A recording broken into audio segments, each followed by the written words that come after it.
जय माता दी दोस्तों। माता रानी आपकी सारी मनोकामनाएं पूर्ण करें और आप जीवन में खूब सारी तरक्की करें। इसी के साथ आज का जो वीडियो है वो मैं शुरू कर रही हूँ। दोस्तों आज के वीडियो में मैं बात करने वाली हूँ तुलसी विवाह के बाद चौकी जो है वो हमें कब हटानी चाहिए।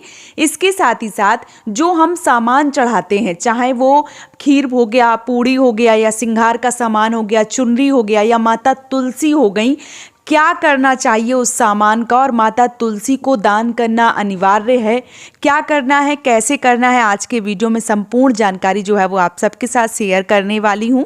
चलिए शुरू करते हैं आज का वीडियो और जान लेते हैं इन संपूर्ण प्रश्नों का जवाब। सबसे पहले बात करूंगी यहाँ पर तुलसी माता की। क्या तुलसी माता को दान करना अनिवार्य होता है? तो देखिए, बहुत सारे लोग तुलसी माता का विवाह उस प्रकार से करते हैं जैसे कि बिल्कुल अपने बेटी का विवाह करते हैं। पूरा मतलब जो पचाहड़ का सामान होता है, अब आपके यहाँ क्या बोला जाता है वो तो मुझे नहीं पता है, जो शादी में बर्तन या जो भी मान लीजिए कि कपड़े वगैरह हो गया, या जो शादी का सामान होता है, बर्तन होते हैं, जो भी चीज़ें होती हैं वो दान में करते हैं, और उसके साथ ही साथ जो तुलसी माता है वो दान में करते हैं। तो अगर आप पूरी विधिवत रूप से सारा कार्यक्रम जो है वो संपन्न करवाते हैं और बाकायदा पुरोहित को बुला के मंत्र पढ़वाते हैं और विवाह करते हैं, सारा सामान देते हैं, तो आपको पंडित जी को तुलसी जो है वो दान में देनी चाहिए।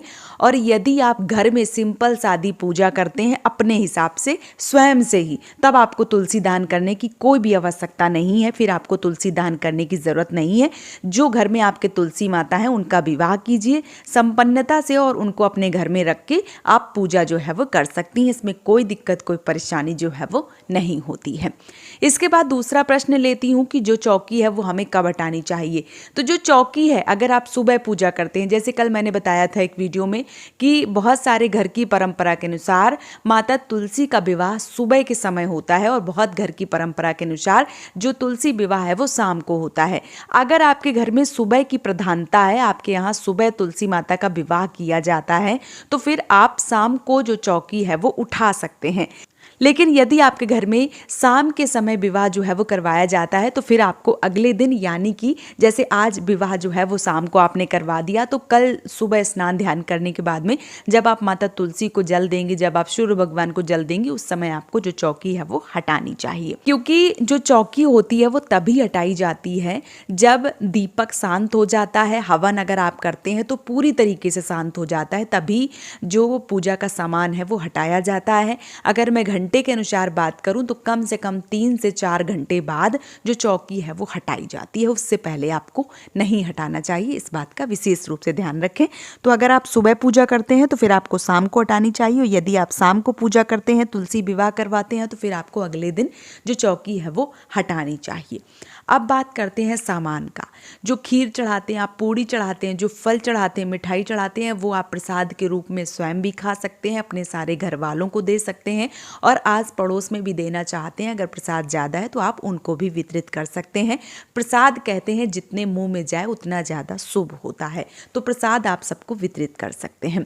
अब बात करूंगी, बहुत सारे लोग 5 बर्तन का दान करते हैं, बहुत सारे लोग कुछ दान नहीं करते हैं, बस सिंपल सादी पूजा करते हैं, सिंगार की चीज़ें चढ़ाते हैं और बस उनका पूजा जो है वो हो जाता है। तो देखिए, सब तरह की पूजा होती है। अगर आप दान पुण्य करते हैं या करना चाहते हैं तो आप किसी मंदिर के पुजारी को, जिनको वाकई में ज़रूरत है, आप उनको, जैसे बर्तन हो गया, या आपने साड़ी चढ़ाई है, या आपने पीला कुर्ता वगैरह चढ़ाया, ब्लाउज की पीस चढ़ाई है, या पैसे हैं, जो भी हैं आप उनको दान में दे सकते हैं। यदि आपने घर पे ही सिंपल सादी पूजा की है, आपने कुछ नहीं चढ़ाया है, आपने केवल सिंगार की जो चीज़ें हैं वो चढ़ाई हैं, तो आपको बहुत ज़्यादा परेशान नहीं होना है। जो भोग प्रसाद आपने चढ़ाया है वो आप अपने घर में वितरित करके ग्रहण कर लीजिए, और जो आपने ब्लाउज पीस या सिंगार का सामान चढ़ाया है वो आप अपने स्वयं के लिए भी बनवा सकती हैं।